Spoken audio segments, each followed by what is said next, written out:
बैठोली बिया हो गई कटा गई घुमा जाबा ना कौन पागल हो गेले तो काटिए देलिस रे तन पिसिया छोट छोट कर बाग छोट छोट हीरा जलाओ में हां ना हिड़ाई का ढेर चार गो हिट ना तक पांच गो आदमी बोलता है बुझाता जल्दी जल्दी फटक के आ भातवा बैठा दी ना तो मम्मी जी कहिया के अभी ले बैठले नहीं खे लुसुर लुसुर काम करे तो ऐसे बोले लागे नहीं ऊपर ले आ बैठा दे एक तो कहते अरे एकरा में ना धान रहता ना नीचे नीचे तो खिस बरत रहता बीने के पड़ता दिन दिन जल का हो तू तो बुझाता के सियार के तू कहेला आदमी के पर्वत क देले बाड़ू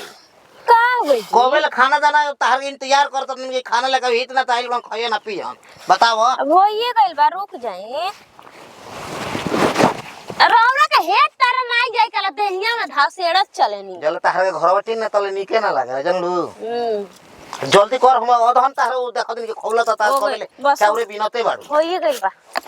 आ भौजी को मुर्गा काट के कोबेल काट के तैयारी करते बाड़ू रार भौजी के माने के पड़ी बाबा कसाई बानी बिनाई आ हो त तार में 10 आदमी खाली हम चार गो हिट ना ताइल बनन त एक आदमी दो आदमी तीन आदमी चार आदमी पांच आदमी छह आदमी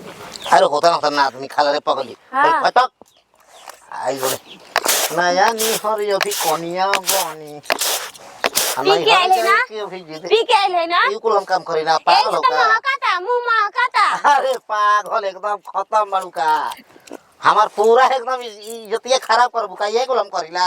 करे नी सारे ना बहु बहाना ये कुल कला मैं ये कुल शादी में ऐसा ही करे रही कि ना पिए वा पी ले रही हाँ, अपन हाँ। ही शादी में हरि पोतिया नोतिया पटना बा हरि पोतिया नोतिया पटना बा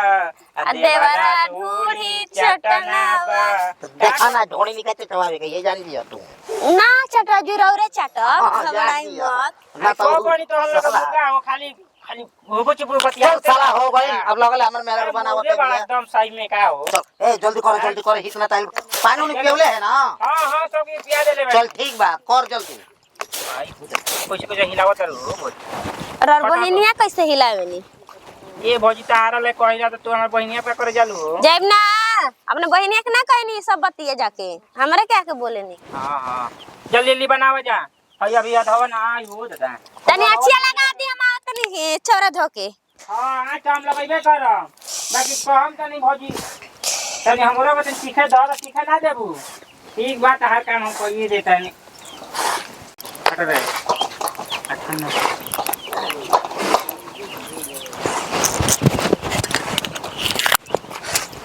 का हो गला हो हां जी हो गई करा है कनी बैठोली बिया हो गई कटा गई घुमा जाबा ना कौन पागल हो गेले तो काटिए देलिस रे तन पिसिया छोट छोट कर बाग छोट छोट हीरा जलाओ में हां ना हिड़ाई का ढेर चार गो हिट ना तक पांच गो आदमी बोलता है बुझाता का गलती कहता नी ली अपन हां अपन ये तिए देखे के बा ना ली का माई आई देख तारे हो गइल बा माई आई गइतन देख तो पातर खके हां मारा खिला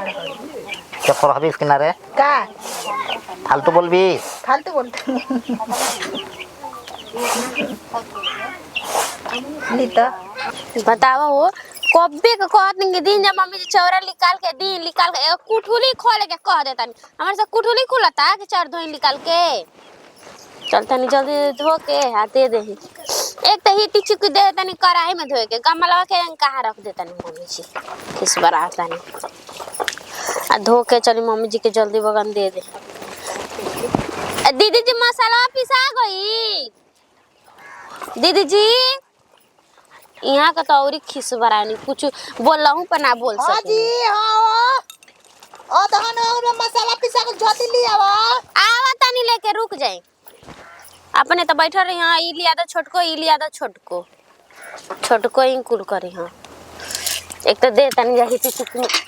कट करी भैया का करबा हो पतोही दुगो बाइसन ओतनिए में इति भई रहली सन ओकनी के ना करब तो करी से होई जल्दी जल्दी पीस के आ जाते मसल ए कनिया का जी देखिए दहनिया खोलत तो चौरवा डाल दी ह अच्छा छोटा को चाव धोवा तैका में को घंटा ले करहिया बैठैले बाड़ू काई बैठा देले बनी तुम मुर्गा छवा का हम तलीती करतनी पीस देनी मसालावा तोहनी जन लोग के चाहे नया नहर बाऊ जाता पीसे के तो हमारा के कह देबू जे मसाला पीसे के कुछ कह, लेकिन नू मुर्गा मछली ना सिलवटे पे के पीसल चटक होखेला। एगो सीखले वैसन मशीन में घर घर आत वैसे तो कनी 10 ना पीस हम पीस दी।